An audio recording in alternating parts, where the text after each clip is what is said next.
Ant-Man Moto here, and I just wanted to briefly come on and say that the first episode of Moto Chop to me was just a huge success from a personal standpoint. I had a goal and a vision in mind, and I was able to actually go out, implement, and create that vision. And what you see in that first episode of Moto Chop is that vision. So I wanted a kind of a fast-moving interview show with some of the top riders and people, fans, and just people around the sport of superbike racing, motorcycle racing here in the States. And I think I delivered that. So all walks of life I was able to talk to, and everybody was so kind. And I just want to thank everybody who participated. I especially want to thank Cam and Nina Petersen, because they were so cool and so open to me, who's like no one. I mean, like, I came up with a camera and a microphone and asked them a couple of questions, and they just treated me like I worked for ESPN, you know. So I just want to thank them for being so cool, and for, you know, being so forthright and open with your lives and your thoughts. And I just want it to be seen unedited. I had to cut it down for time for Moto Chop because there were so many other people in that video, and I wanted to make it under 30 minutes. But I think it was a disservice, because the Cam and Nina are incredible people, and they had a lot to say. And so without chopping it all down, I just want you to see it unedited, because it deserves to be seen. So thank you again, Cam and Nina Petersen. I'm a huge fan, and I'm forever thankful for my first time out trying to interview, that you guys made it so easy and painless for me, and actually something that I want to do again. So I present to you all now, unedited, Cam and Nina Petersen. It's Ant-Man Moto, and I have a YouTube channel, and I'm just trying to interview the racers, but more I'm trying to interview the people, the partners that are behind the scenes and supporting these guys. And you know, I have 3 daughters, and I've been married forever, so the role my wife plays in my life is so major in how my headspace is. And so I just, first of all, wanted to give you huge props. I mean, the story you all told in that documentary, I was riveted the whole time. How hard is it, though, being with someone on this level? Is it difficult? I mean, I think for me personally, I grew up around racing. My godfather is in the supercross and motocross industry, so just being able to grow up around that and be able to, sorry, my temper's going. There we go. Just to be able to grow up around MotoGP and superbikes and flat tracking and speedway and all that, it was a big part of like my life growing up. So the fact that I was able to find something of that in my partner, I think also makes me more like excited about what he's doing. You understand what he's doing. Exactly. And I mean, like yesterday was a rough day, or not yesterday, Friday was a rough day. Oh my God, I saw it on Instagram. I was like, what? Yesterday was a rough day as well, but just more of like, I always get anxious before a race, but I think for me personally, it's more of a excitement-based anxiousness, and there's some days where it's a little more just straight anxious anxiety rather than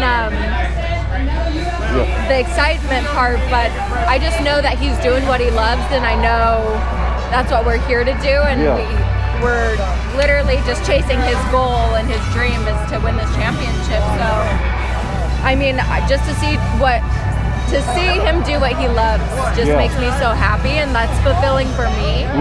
So that is so cool. That is so great. I think I've always said about our relationship is I've always had my dreams in the fashion industry, and he's always had his dreams in the racing industry, and feel like we're two kids just like trying to chase those dreams, and that's what we focus on, and that's what actually brought us together. So yeah, it's cool just to support your significant other, and regardless of what they're doing, you know. Right. To know that you have that support is also really huge too.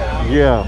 Well, I just take my hat off to you. I mean, when you see your... I don't do much on the weekend. Well, I mean, here you are, and when what happened Friday, if folks haven't seen it, Cam took a pretty hard, weird fall. It was actually a strange fall, the way it happened. And the way he got ejected off the bike is not like what we're used to seeing.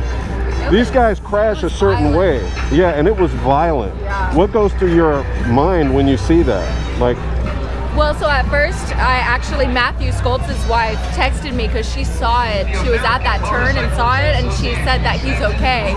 Yeah. He high-sided, and that's when I was like, okay, like I know, like that's what happens. He's up, he's okay. That's the main thing that I care about. And the alarms kind of turn off a little bit. Exactly. And then once I saw him, I saw the condition that he was in and the state that he was in, and it really, that's what really wears on you, especially when you can't actually do something for your partner. Yeah. But you just try to be there. You don't know what they need, especially in that situation, because like his vision was kind of going fuzzy and his... Oh my God. He had like pins and needles type feeling. Like you're thinking nerves. Like that, it's like, not to mention the shock of everything that happened. I mean, he stood up right after it. Yeah, so the fact that that happened, it calmed my nerves a little bit. I'm like, he's walking, he's fine, he's up. Yeah. And so yeah, that was... Yeah.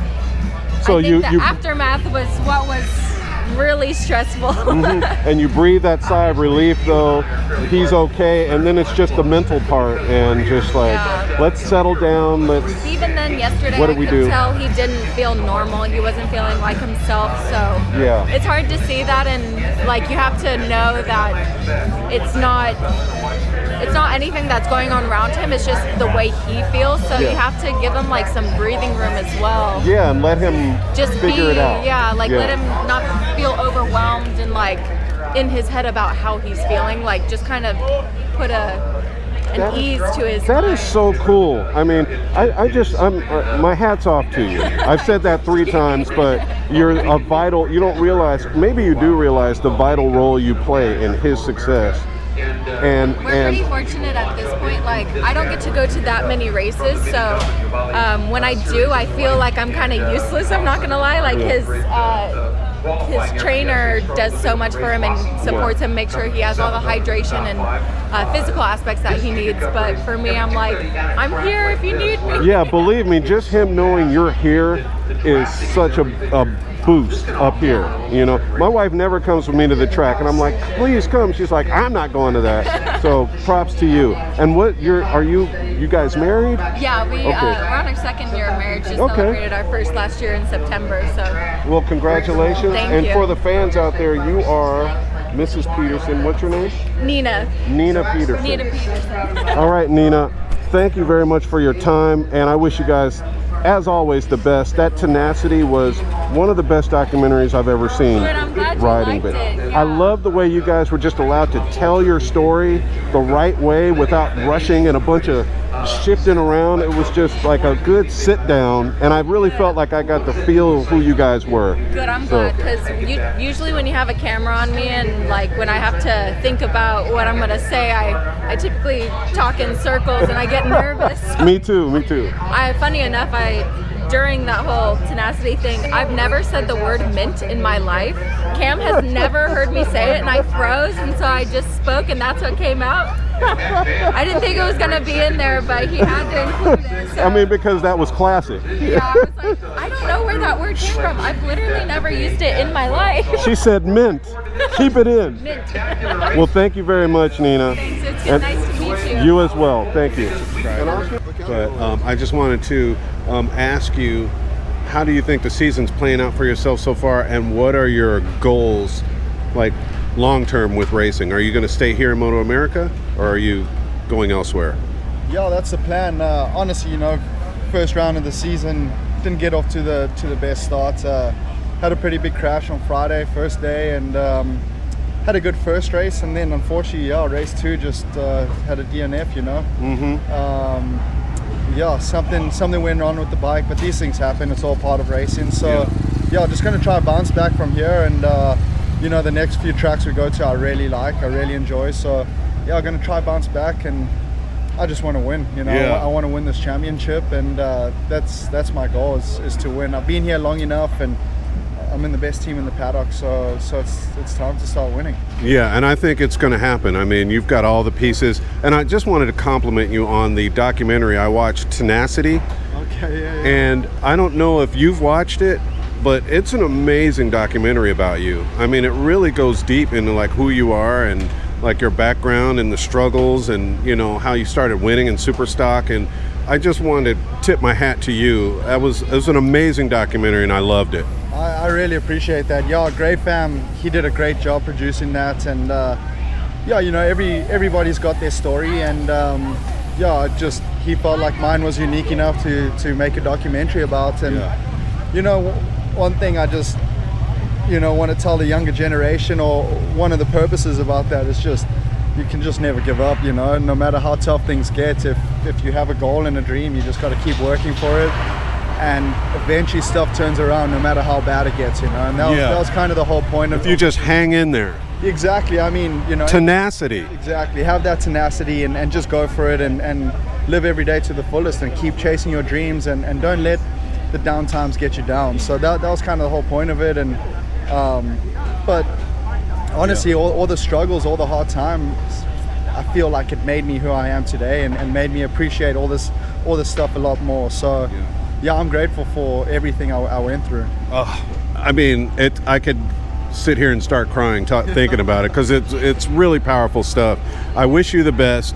Thank you very much for this time, and I just can't wait to see you on track again. I love your riding style. I love how good you look on the bike, and just it's like it looks so smooth and effortless, but you're just carrying so much speed everywhere, and it's mind-boggling how fast you guys go, and I'm a huge fan of your talent. So good luck to you in the future. I really appreciate that, and make sure you like and subscribe. Thanks. You heard that from Cam Petersen. Thanks. Awesome. Thank you, Cam.